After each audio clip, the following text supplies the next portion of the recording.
Bom, boa noite a todos e a todas.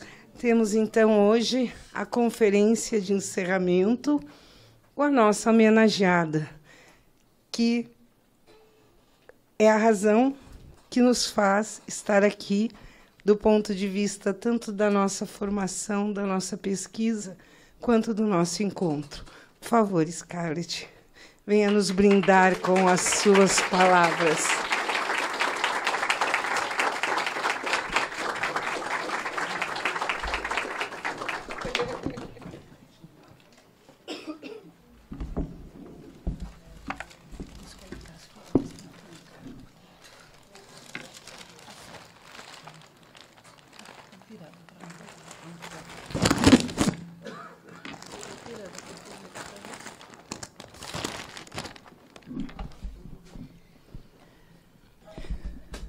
Bom, eu gostaria somente de agradecer a todos aqueles que contribuíram para a realização do 52º Encontros NIT, aos colegas do GEM, a equipe de filmagem, a Lourdes, secretária do departamento, o Tiago Kismacher.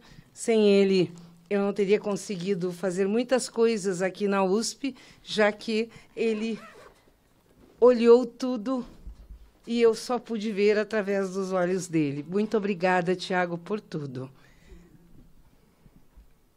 E, então, eu vou passar a palavra para a professora Scarlett Marton, nossa homenageada.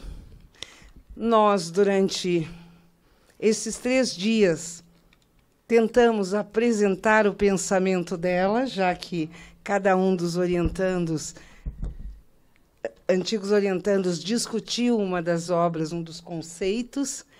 Então, eu vou passar a palavra, porque a tentativa foi maior de, ao homenageá-la, dizer quem ela é como pesquisadora, como formadora, como quem divulga a filosofia de Nietzsche no Brasil. Obrigada, Scarlett, por tudo.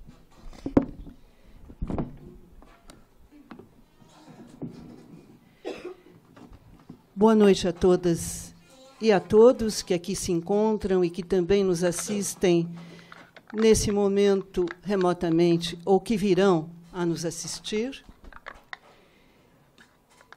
E que a minha palavra seja, a minha primeira palavra, seja de agradecimento.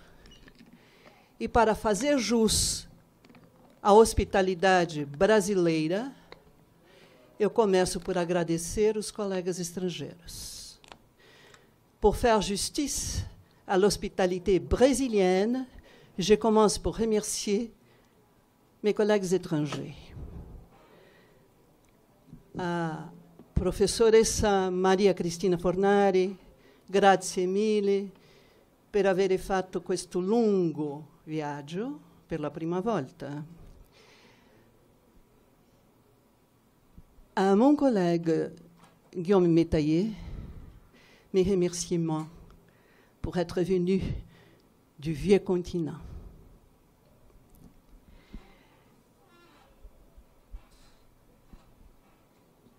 Aos meus colegas desta casa, Olgar e Sérgio, que estão aqui presentes, e Renato, que, como era de se esperar, já se foi. Agradeço por vocês terem iluminado os meus escritos e por vocês terem, ao longo de décadas, iluminado a minha vida.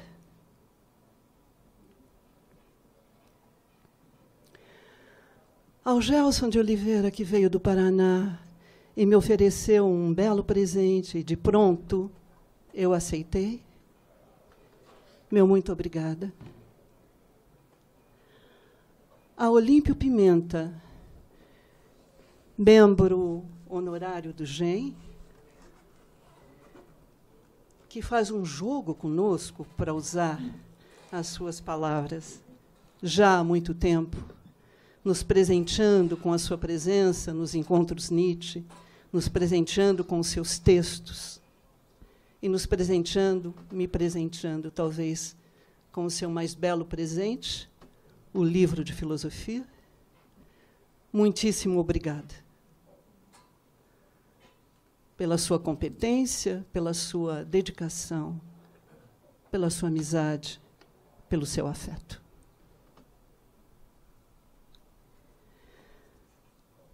A Vânia, o que dizer, Vânia?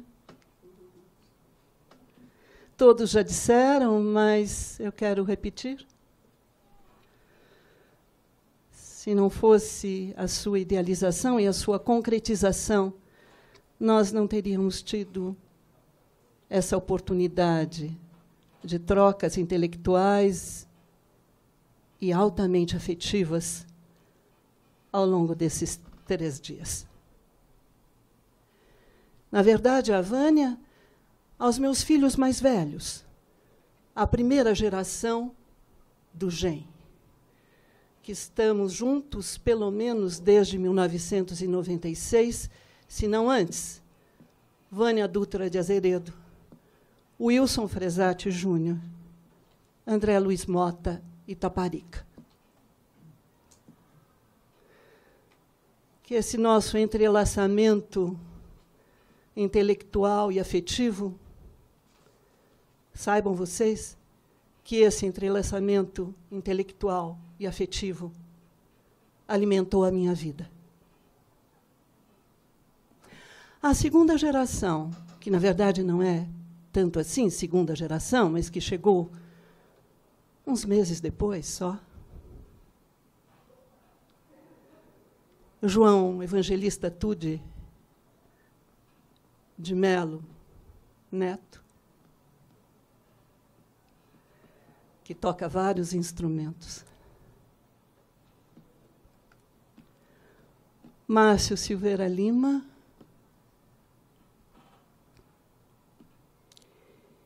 e Ivo da Silva Júnior. Ao João, um agradecimento muito especial, para usar uma metáfora de que Olímpio gosta tanto, por ter vestido a camisa de pronto e ter organizado com primor o 50º Encontros Nietzsche no Recife. A Márcia Silveira Lima e a Ivo da Silva Júnior, por serem a alma, desde o número 26, dos cadernos Nietzsche. Muito obrigada por levarem adiante esse trabalho.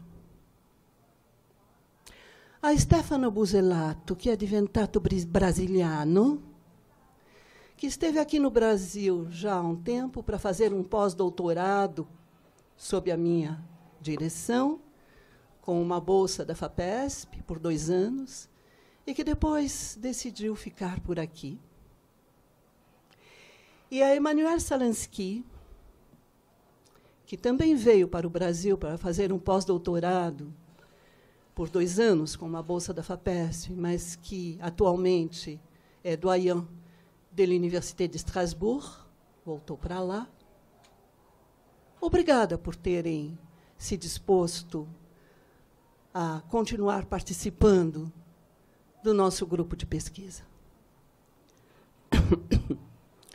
A Fernando de Barros, meu filho muito dileto, da UNB, que sofreu uma embolia pulmonar e não pode estar nesse momento conosco, é a Luiz Rubira, que também teve de cancelar a viagem, porque o aeroporto de Porto Alegre está fechado. Meu muito obrigada igualmente a eles. Que saibam, em algum momento, desse meu agradecimento. Aos meus filhos mais jovens, como Alexander Gonçalves, à minha neta Célia Benvenho, aos outros netos, aos bisnetos, que eu espero ter em breve. Netos, filhos e netos são todos doutores do GEM. Em breve, talvez, eu terei bisnetos. A Geraldo Pereira Dias, que não está aqui, que é meu neto também, Tiago Pantuzzi, igualmente, aos jovens, estudantes, orientandos, que pertencem hoje ao GEM. Mais uma vez, obrigada. Já se sabe, o GEM foi fundado em 1996 e, além de se dedicar à pesquisa do pensamento Nietzsche, desde então, consiste numa multiplicidade de afetos, numa rede de afetos. Afetos, antes de mais nada, de amizade. E todos também estamos cientes. André Fávero, inclusive, meu filho, mas que, ovelha desgarrada, tomou outro caminho, abandonou. E, inclusive, trabalhou comigo sobre Sartre, e não sobre Nietzsche. Bem, obrigada por ser também próximo, de alguma maneira, embora não integrante do GEM. Sim, então, desde 1996, o Grupo de Estudos Nietzsche se dedica à pesquisa do pensamento nietzschiano, mas, como eu dizia, é também uma rede de afetos. Afetos vários, múltiplos, diversos, intensos.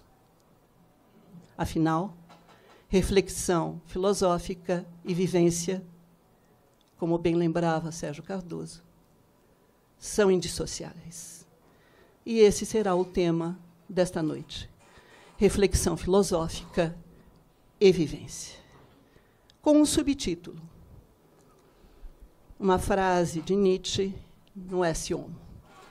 Fiz de minha vontade de saúde, de vida, grifado, minha filosofia. Em Esse Homo, Nietzsche apresenta-se ao mesmo tempo como terapeuta e enfermo. Se nos seus escritos ele concebe o filósofo como médico da cultura, nesse livro, no Esse Homo, é também como paciente que ele comparece. Compreender as razões que o levaram a proceder dessa maneira, nesse livro, é o problema que presidirá este trabalho. Tomando como ponto de partida a análise dos primeiros capítulos de Esse Homo, conto de início esclarecer a dupla condição de seu autor, a de terapeuta e enfermo, explorando, em particular, a sua ideia de se tomar em mãos. E examinando o último capítulo à luz dessas análises, espero estar, então, em condições de me perguntar sobre o que permite a Nietzsche passar da condição de médico de si mesmo à condição de médico da cultura. E, por essa via, eu espero elucidar a relação intrínseca que ele afirma existir entre as suas concepções de filosofia e vida.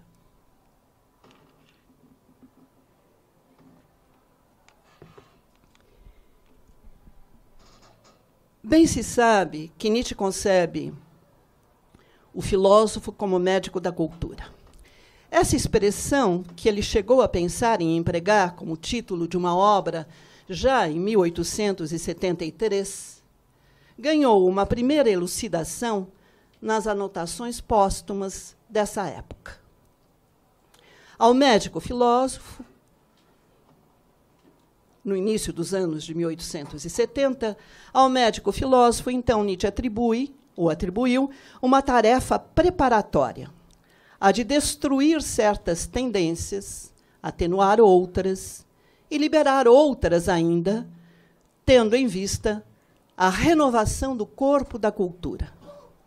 Contudo, em seus primeiros escritos, Nietzsche já procura ampliar a ideia de sistema vital. Na segunda consideração extemporânea, ele escreve, cito, há um grau de insônia, ruminação, sentido histórico, além do qual o ser vivo se desestabiliza e termina por se destruir. Pouco importa que se trate de um indivíduo, um povo ou uma cultura. Incapaz de esquecer, um indivíduo ou um grupo não consegue digerir todas as suas experiências. Por outro lado, consciente do que lhe faz bem, um ser humano ou uma cultura atinge uma condição sadia. Diagnosticando a exacerbação do sentido histórico como um caso de dispepsia aguda, Nietzsche sustenta que ela pode manifestar-se tanto nos indivíduos quanto nos povos ou nas culturas. Com o tempo, a concepção nietzschiana de filósofo como médico da cultura torna-se mais refinada. É o que se pode notar no prefácio de 1886 a Gaia Ciência. Lá, o autor declara: ainda estou à espera de que um médico filósofo, um médico filosófico, no sentido excepcional da palavra, um médico que tenha o problema da saúde geral do povo, tempo, raça, humanidade para cuidar, terá uma vez o ânimo de levar minha suspeita ao ápice e aventurar a proposição. Em todo filosofar até agora, nunca se tratou de verdade, mas de algo outro, digamos, saúde, futuro, crescimento, potência, vida. Fim da citação. Então, a tarefa do filósofo, como médico da cultura, se amplia. Não se limita mais a prescrever modificações de tendências. Doravante, engloba prescrições para a saúde do corpo. Aliás, é por considerar que os dois tipos de prescrições são do mesmo teor que, em seus últimos escritos, Nietzsche encara o cristianismo e o álcool como os dois grandes narcóticos da Europa. É nesse mesmo espírito que afirma Nietzsche, no Esse Homo, cito, a luta por direitos iguais é mesmo um sintoma de doença. Qualquer médico sabe disso. Dos vários aspectos que esse livro surpreendente possui, Esse Homo, um atrai em particular a nossa atenção. Nietzsche apresenta-se nele ao mesmo tempo como médico e paciente.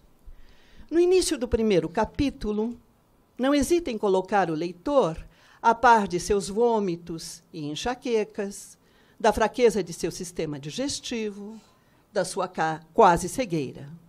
Mas, se assim procede, é para afirmar, imediatamente depois, no segundo parágrafo, que é, entre aspas, sadio no fundamento. É precisamente o que ele procurará fazer ver nos parágrafos seguintes, ao relatar as suas atitudes sadias. Ter um soberano sentimento de distinção, parágrafo 3. Não indispor contra ele mesmo, parágrafo 4.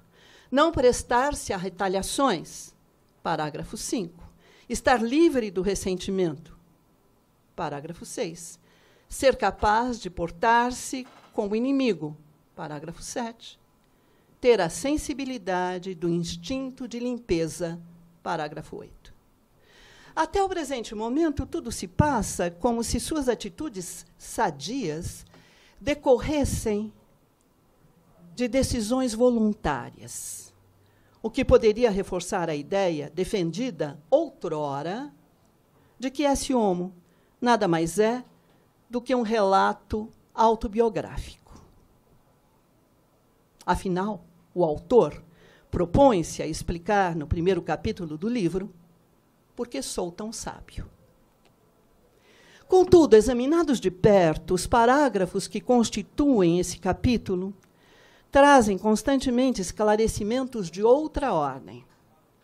Nietzsche tem um soberano sentimento de distinção. Tomando-se por uma natureza superior, reivindica uma origem mais longínqua, como é o caso de todos os grandes homens, pois, cito, todos os conceitos dominantes sobre os graus de parentesco são um contrassenso fisiológico. Nietzsche não sabe indispor alguém contra ele mesmo. Se em sua vida não houve praticamente nenhum índice de má disposição a seu respeito, suas experiências lhe deram o direito de desconfiar, em geral, abro aspas, dos chamados impulsos desinteressados. Nietzsche não se presta a retaliações contra quem lhe faz uma afronta, mas expressando ao ofensor seu reconhecimento, está longe de calar-se, pois, nas suas palavras, todos os calados são dispépticos. Nietzsche está livre do ressentimento diante daquilo que corre o risco de feri-lo, para não consumir-se muito rápido, ele simplesmente não reage, pois a sede de vingança acarreta, nas suas palavras, um rápido consumo da força nervosa, um aumento doentio de secreções nocivas, de bile no estômago, por exemplo. Nietzsche é capaz de portar-se como inimigo. Sendo uma natureza forte, toma todo obstáculo por estímulo, pois, nas suas palavras, atacar faz parte de meus instintos. Nietzsche tem a sensibilidade do instinto de limpeza. Se essa sensibilidade não facilita suas relações com os homens, ela permite que perceba, entre aspas, fisiologicamente, o mais íntimo, as vísceras de cada alma. Os elementos reunidos até agora nos permitem afirmar que o autor de Esse Homo estabelece uma estreita relação entre suas atitudes sadias e sua condição fisiológica. Bem mais, ao relatar suas atitudes sadias, ele faz o diagnóstico de diferentes condições fisiológicas. É nessa direção que podemos abordar o primeiro parágrafo do capítulo Porque Sou Tão Sábio, que estamos a examinar. Então, Nietzsche empenha-se em analisar sua dupla origem, que fez dele fruto de um pai morto e de uma mãe que ainda vive. É precisamente essa situação que lhe proporcionou o duplo ponto de vista que marcou a sua existência. Para mostrar que seus momentos de baixa vitalidade lhe permitiram enfrentar questões espinhosas, ele associa a esses momentos a elaboração de suas obras, em particular, O Andarilho e Sua Sombra e Aurora, para fazer ver que seus estados de saúde lhe dotaram da maestria nas mudanças de perspectiva, expõe as alternâncias dos períodos de restabelecimento e declínio que teve de viver. Atribuindo um valor essencial à doença, Nietzsche soube dela se servir em seu percurso. Apreciando sua dupla natureza, que fez dele, entre aspas, ao mesmo tempo, decadent e começo, soube recobrar a saúde. Se sua condição sadia lhe proporcionou um ponto de vista para encarar a decadência, suas enfermidades lhe deram um olhar para a saúde. Graças a esse duplo movimento, sempre presente em sua vida, Nietzsche tornou-se mestre na arte nas suas palavras, de transtrocar perspectivas. Não é por acaso que ele afirma, nas últimas linhas desse primeiro parágrafo, do primeiro capítulo, porque sou tão sábio. Ele afirma que está em condição de assumir a tarefa que lhe é destinada.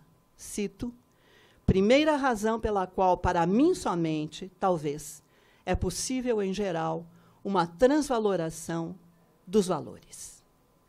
Não hesito, pois, em afirmar que, de uma espécie de relato autobiográfico, esse homo se converte, de uma só vez, em texto filosófico, associando indicações sobre sua condição de vida e suas atitudes sadias. O autor sublinha que elas não são resultado de decisões voluntárias. Ao propor-se explicar por que sou tão sábio, ele examina o que tornou possível que venha a assumir a tarefa de transvalorar todos os valores.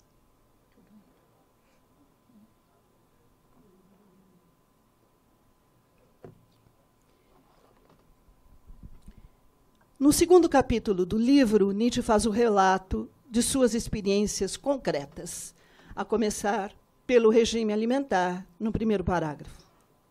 Então prescreve evitar as refeições pesadas, abster-se de beber café, só tomar chá pela manhã.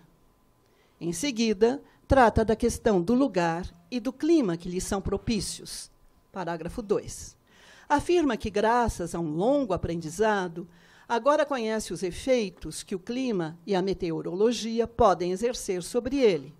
Convencido de que o ar seco e o céu puro são indispensáveis aos homens cheios de espírito, entende que o clima alemão é nefasto aos que estão destinados a realizar grandes tarefas. Por fim, examina os lazeres que lhe são favoráveis. Parágrafo 3. E não hesita em dar exemplos. No que diz respeito à literatura, as poesias de Heinrich Heine, o poema dramático Manfred, de Byron, e Hamlet, de Shakespeare. Parágrafo 4. No que concerne à música, Tristão e Isolda e o Idílio de Siegfried, de Wagner, mas também Liszt, Rossini e Peter Gast. Parágrafos 5, 6 e 7. Até o presente momento, tudo se passa como se o regime alimentar a ser seguido por Nietzsche, o lugar e o clima que lhe são propícios, e os lazeres que o favorecem, decorressem de suas escolhas pessoais. O que poderia reforçar a ideia de que esse homo nada mais é do que o relato dos resultados dos experimentos que ele faz com si mesmo. Afinal, o autor do livro propõe-se a explicar, nesse segundo capítulo, por que sou tão esperto. Contudo, examinados de perto, os parágrafos desse capítulo trazem esclarecimentos que permitem enquadrar de outro modo as experiências de Nietzsche. Indicando seu regime alimentar predileto, ele relaciona a cultura e a cozinha alemãs. Sustenta que, nascendo com vísceras desarranjadas, cito, o espírito alemão é uma indigestão, não dá conta de nada. Voltando-se para a questão do clima e do lugar, insiste na influência da meteorologia sobre o metabolismo. Defende a ideia de que, se uma preguiça intestinal pode fazer de um gênio, entre aspas, algo medíocre, algo alemão, o clima alemão, por si só, basta para desencorajar vísceras fortes e, inclusive, de disposição heróica. Fim da citação. Ocupando-se de seus lazeres, passa em revista suas preferências em matéria de literatura e música. Afirma que é estrangeiro a tudo o que é alemão, entre aspas, a tal ponto que já a proximidade de um alemão atrasa a minha digestão.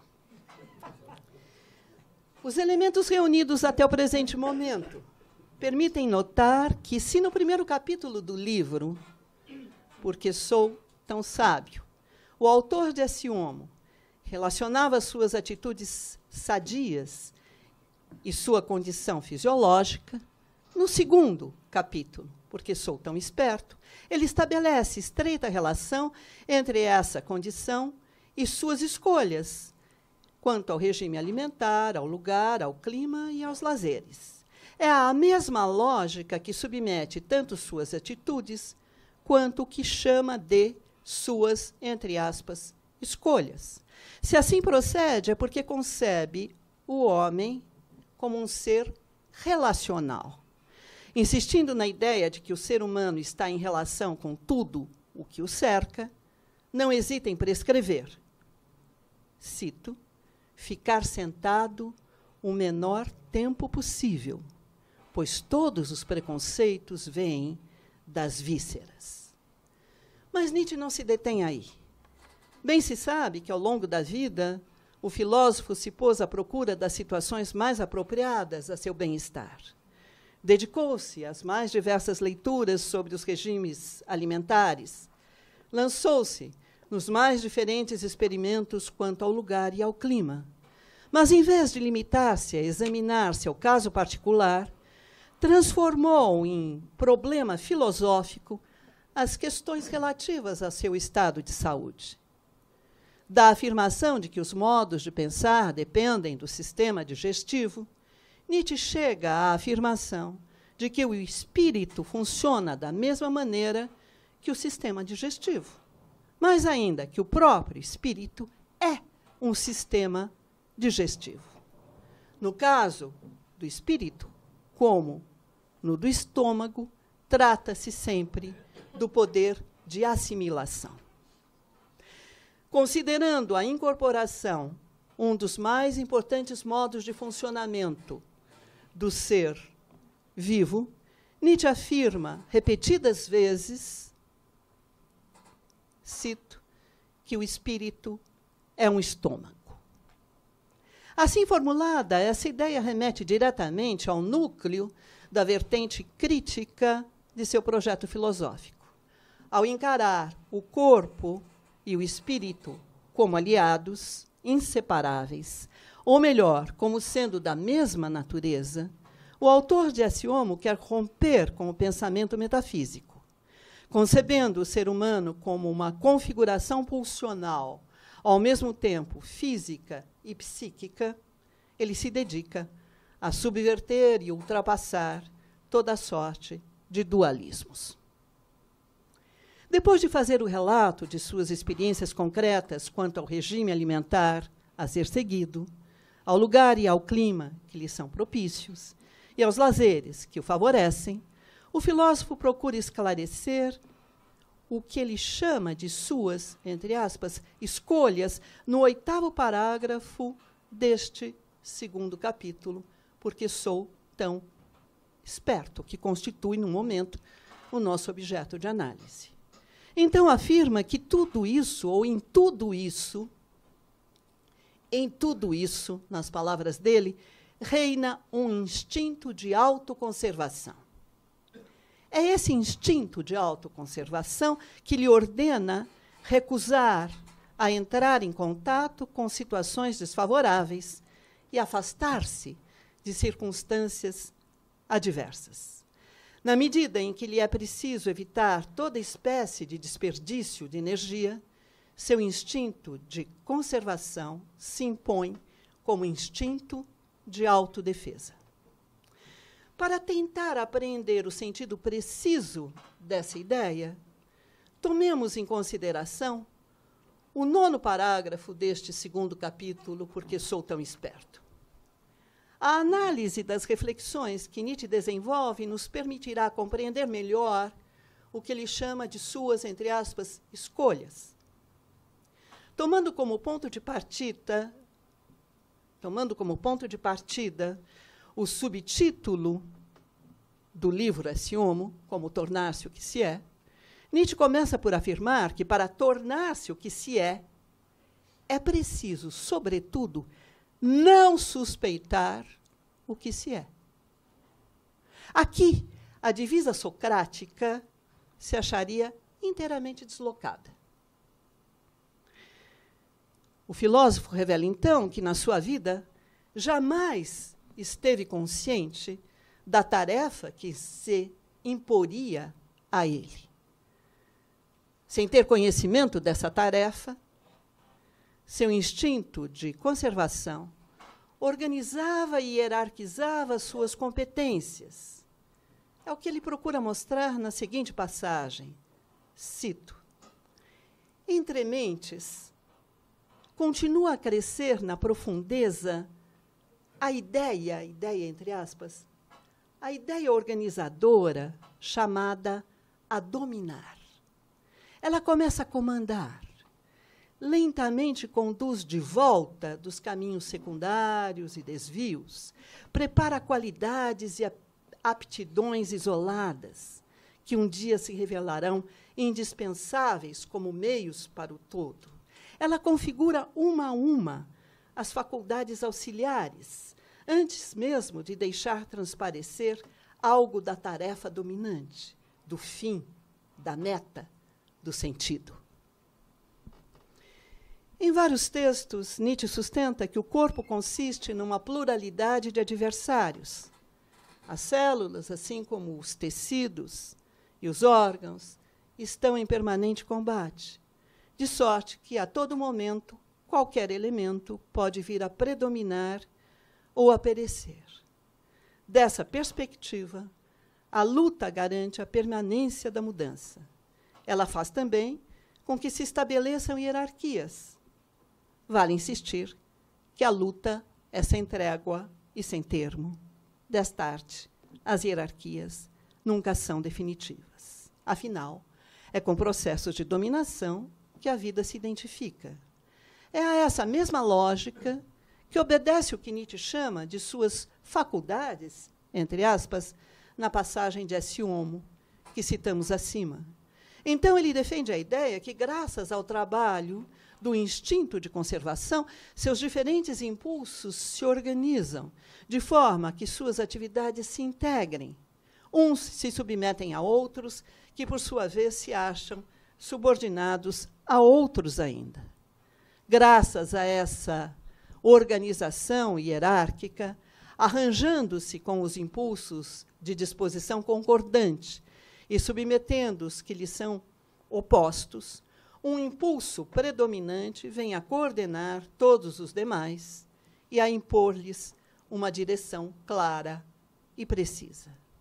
Não é por acaso que Nietzsche encara esse trabalho que o levou a tornar-se o que é, como, nas suas palavras, uma obra-prima na arte da autoconservação, do egoísmo.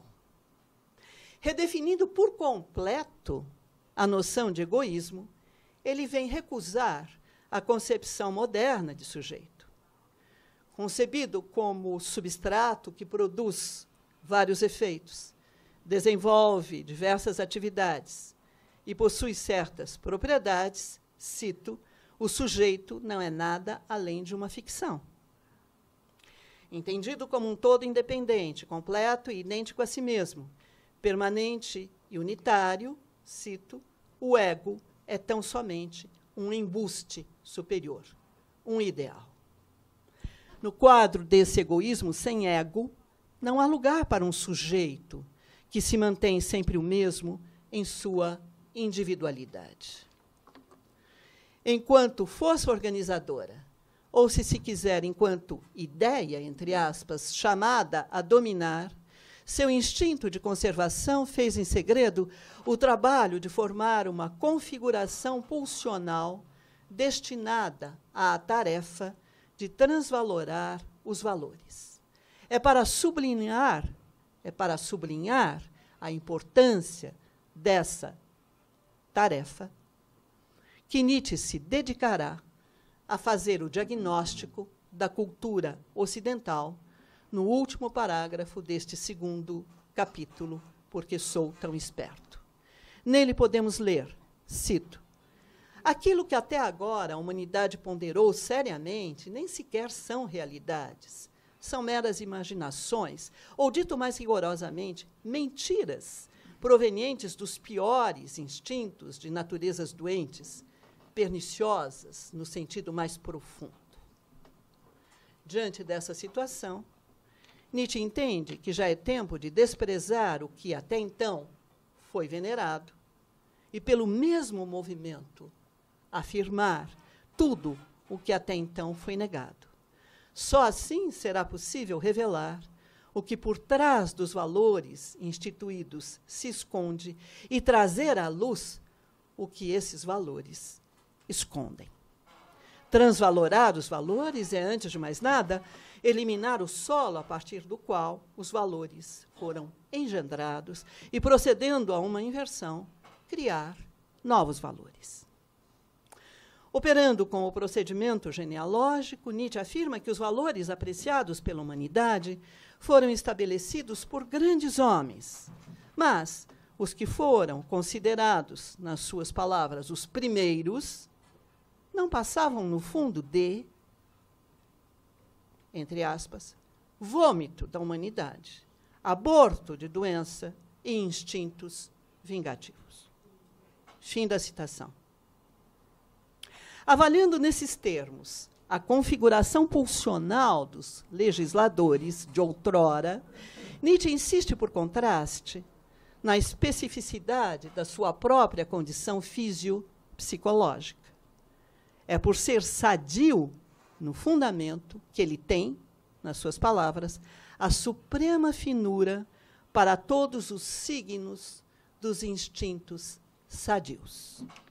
Não hesito, pois, em afirmar que, de relato dos resultados de experimentos que o autor faz com si mesmo, esse homo se converte, de uma só vez, em reflexão filosófica que versa sobre problemas axiológicos. Graças a uma análise refinada e profunda da própria condição fisiopsicológica, Nietzsche mostra que o termo que emprega ao tratar das suas escolhas, entre aspas, não deve ser tomado no sentido literal, nem determinações do livre-arbítrio, nem opções conscientes.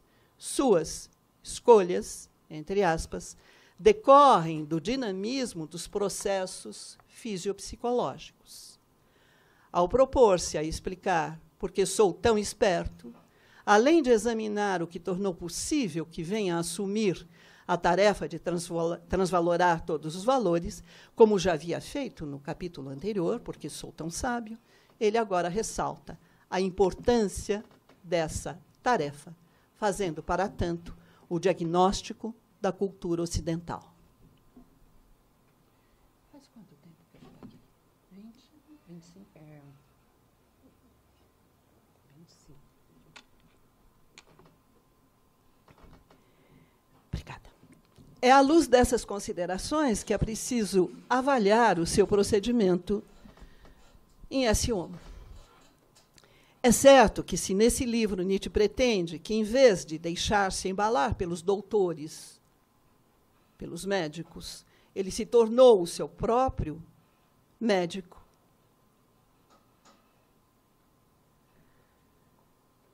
mas, se toma em mãos, é porque nele se manifesta, nas suas palavras, a incondicional certeza instintiva sobre o que, grifado, naquele tempo era necessário mais que tudo.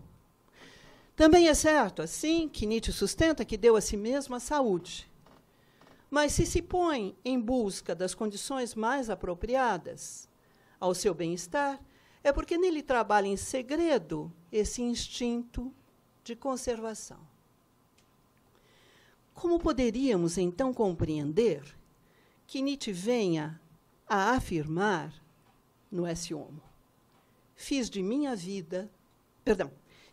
vontade de saúde, de vida, grifado, minha filosofia? Seria o caso de suspeitar que, com essa frase, ele estaria retomando a concepção moderna de sujeito?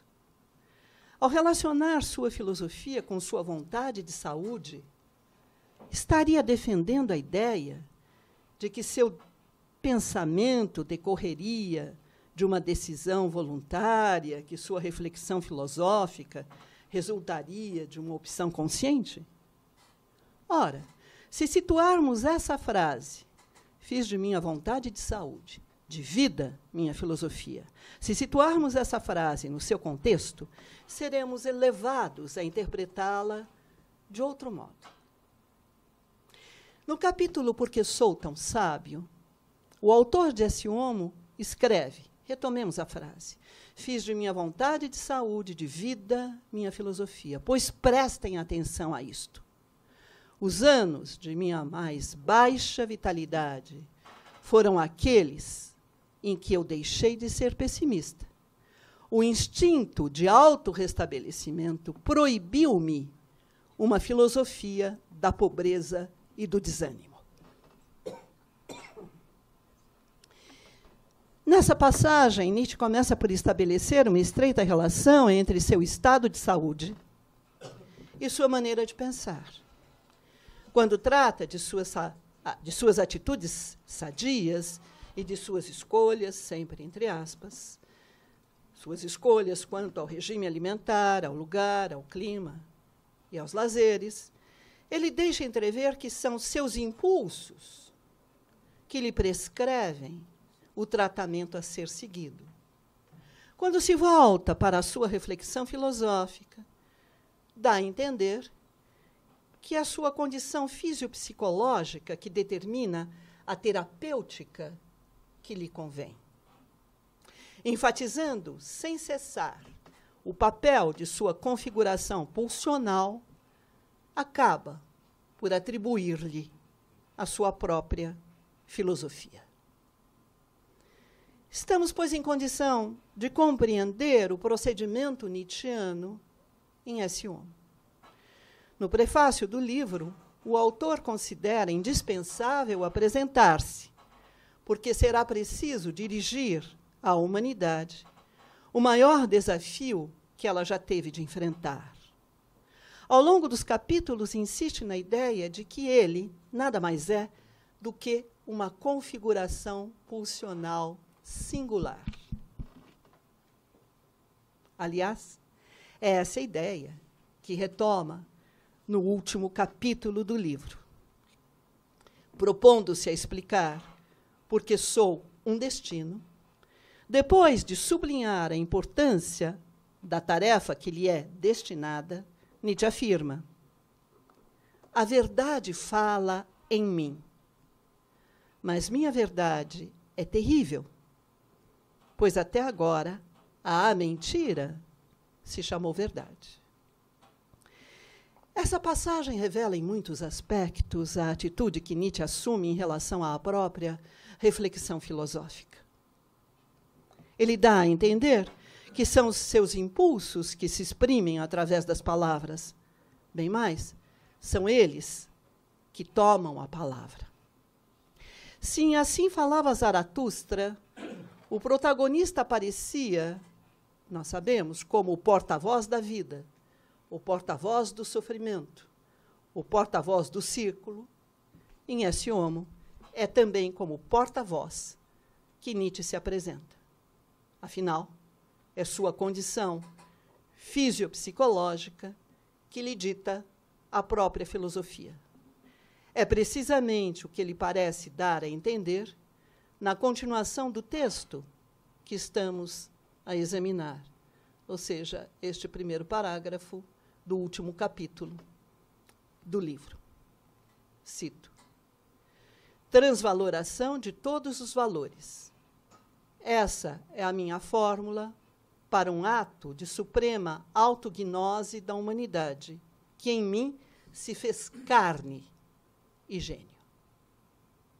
Daí se depreende que é sua configuração pulsional que determina a sua tarefa, que lhe impõe transvalorar os valores, presente no seu corpo e no seu espírito, que são uma única e mesma coisa, ou seja, imposta pela sua própria condição fisiopsicológica, a transvaloração de todos os valores será incorporada por Nietzsche e, através dele, expressa. Sou tentada a afirmar que, dessa perspectiva, Esse Homo se apresenta como uma espécie de tratado de medicina. Nesse livro, por um lado, Nietzsche faz um duplo diagnóstico. De início, o de seu caso particular, e, em seguida, o da cultura ocidental. Por outro, apresenta uma dupla terapêutica. De início, a que seus impulsos lhe prescrevem para tornar-se o que é, e, em seguida, a que sua configuração pulsional lhe impõe para curar o ser humano, a saber, a transvaloração de todos os valores. A meu ver, esse é o procedimento que permite que, de médico de si mesmo, Nietzsche se converta em médico da cultura. Esta é a primeira parte da minha exposição. Se aqui eu encerro a leitura deste texto, agora eu queria dizer ainda algumas palavras.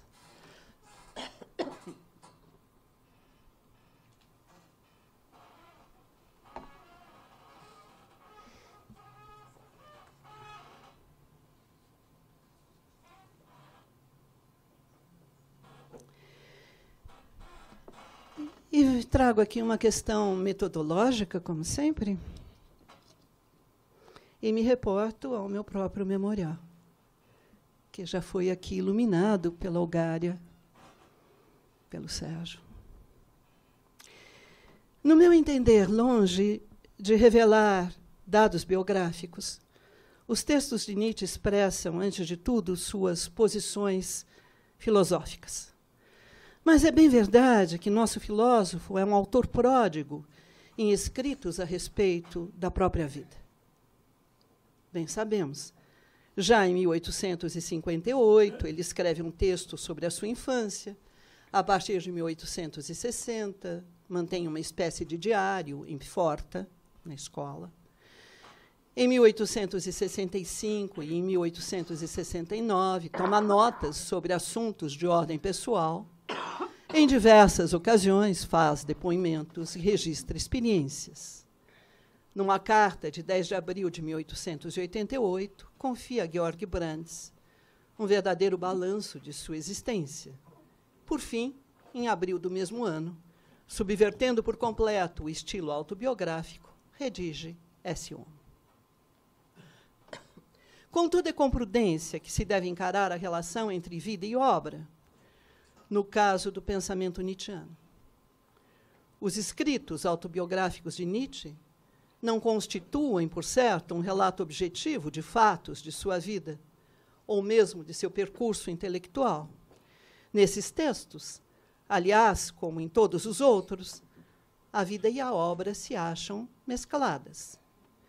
Não é porque esses textos constituem o relato de uma existência, nem porque exibem itinerários, percursos, caminhos e desvios da vida de seu autor, ou porque contam fatos, acontecimentos, aventuras, peripécias que a constituíram, ou ainda porque trazem estados psicológicos, situações emocionais, experiências, vivências, belíssima palavra, aliás, abra um parênteses, que a nossa língua portuguesa brasileira nos dá, para traduzir Leibniz, ao invés de experiência vivida. Não é por essas razões. Em suma, não é porque esses textos teriam caráter informativo. No fim das contas, na ótica nietzschiana, toda informação seria parcial, porque dada a partir de uma perspectiva determinada. Não há como ter um ponto de vista privilegiado em relação a nós mesmos. Estamos enredados nas nossas próprias vidas. Pretender fazer um relato objetivo, neutro e impessoal da própria existência implicaria excluir-se do texto. Para aprofundar a reflexão a esse respeito, vale a pena recorrer a um raciocínio bem nietzschiano. Com a filosofia da representação, o ser humano converte-se em sujeito e, pelo mesmo movimento, converte tudo mais em objeto. Fixando-se dessa maneira em relação ao mundo, coloca-se como a cena em que, doravante, o mundo terá de apresentar-se. Mas como poderia ele, o ser humano, pôr-se fora do mundo? Ao investigar seus acertos e competências, o ser humano volta-se sobre si mesmo e, nesse movimento reflexivo, atribui-se o papel duplo de réu e de juiz. Mas como poderia ele pôr-se fora de si mesmo? Com o otimismo teórico, ao colocar na balança sua existência, o ser humano acaba por julgá-la e condená-la como um erro a refutar. Mas como poderia ele pôr-se fora de sua própria vida? Não há, pois, como dissociar a vida e a obra, a reflexão filosófica e a vivência. No limite, podemos afirmar que todo escrito é autobiográfico. Todo pensamento traz à luz uma existência. Sempre me norteou uma convicção,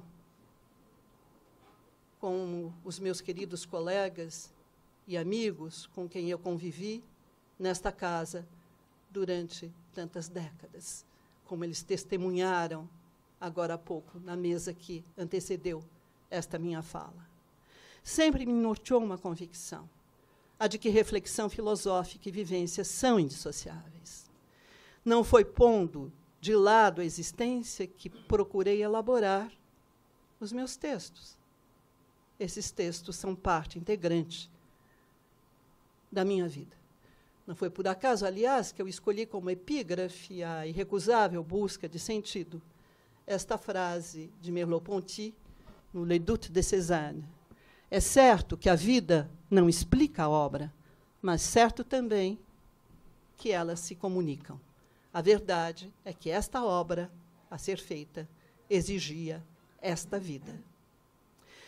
Foi preciso tal vida para que existisse tal obra. Mas tal vida não se reduz a uma subjetividade pessoal, a uma configuração psicológica individual, a um mundo interior específico. Pouco importa quem é Escarnes, eu escrevia no memorial. Quanto mais me desnudo, mais me aproprio do que é meu. Quanto mais me despojo, mais me aposso do que me é singular. Singularidade que se põe enquanto relação e a partir de relações que se mostra no confronto com o outro e pelo outro. Um outro múltiplo que se encontra numa posição de exterioridade, mas não necessariamente no chamado mundo exterior. Entre eu e mim, foi citado aqui, o outro entra como um terceiro, um quarto, um quinto. Constatar esta singularidade é, de alguma forma, e isto importa, reivindicar o anonimato. Não porque eu tenha pretensões universalistas, pelo menos até onde enxergo, mas porque as minhas vivências singulares não são individuais.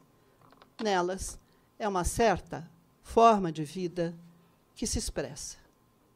Somos muito mais determinados do que presumimos, determinados pela situação em que nos encontramos e pelos impulsos, paixões ou desejos que de nós se apropriam.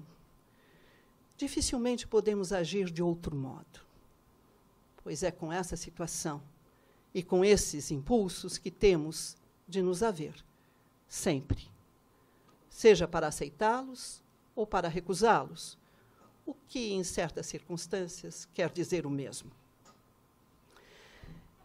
Então percebi que, no correr de décadas, acabei por conquistar um problema, tornar-me um problema, ser um problema. Procurei fazê-lo meu, de forma tão obsessiva que já não o tenho mais. É ele que me tem. Com absoluta e radical intransigência, deixei-me guiar por essa ideia fixa, essa salutar obsessão. A questão do sujeito apoderou-se de mim, e nela sempre vibrou outra, a que diz respeito à condição humana. Ao persegui-la, foi-se fazendo o meu percurso intelectual. Assim vi minha história entremear-se com a história que vivi na Universidade de São Paulo. Pois esta casa em que me criei durante muito tempo foi, para mim, referencial privilegiado. Nela, acabei por construir uma identidade filosófico-especulativa. Nela, dediquei-me há anos a fio à tarefa formadora. E por entender formação como aprimoramento do espírito, abracei um trabalho de ourivesaria. Foi nesse contexto que surgiu o GEM, Grupo de Estudos Nietzsche. Entre os desafios que iniciativas de tal ordem enfrentam está a falta de tradição de trabalho em grupo nas humanidades. Nesse campo, o trabalho é sobretudo solitário, mas isso não impede que os envolvidos sejam solidários. Admitir a interdependência, integrar a diversidade, fazer-se corresponsável, são práticas indispensáveis. Atuar em sentido inverso ao da lógica da exclusão já é uma maneira de questioná-la. Agir em direção oposta à da competição já é uma forma de combatê-la. Foi imbuídos desse espírito que atuaram e atuam os integrantes do GEM. Para recorrer às palavras do nosso filósofo, num fragmento póstumo, cito: não mais o prazer da certeza, mas da incerteza. Não mais causa e efeito, mas criação permanente.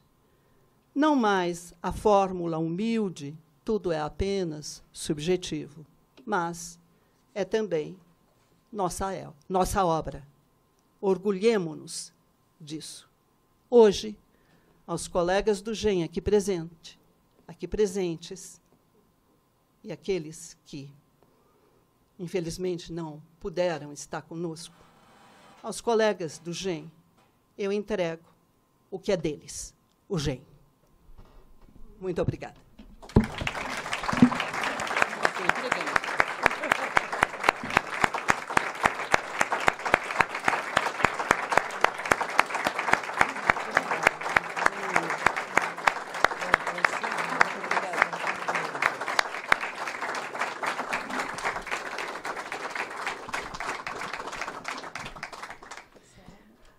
Bom, gostaria de agradecer a brilhante exposição da professora Scarlett Marton e fazer uma comunicação assim que é essa exposição, né, que ela está nos brindando sem uma discussão posterior.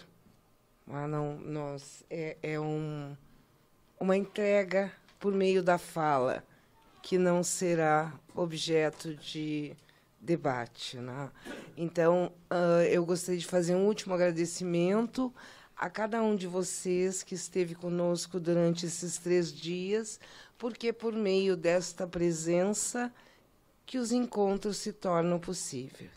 Então, obrigada a todos por permanecerem conosco durante esse período. Boa noite. Boa noite.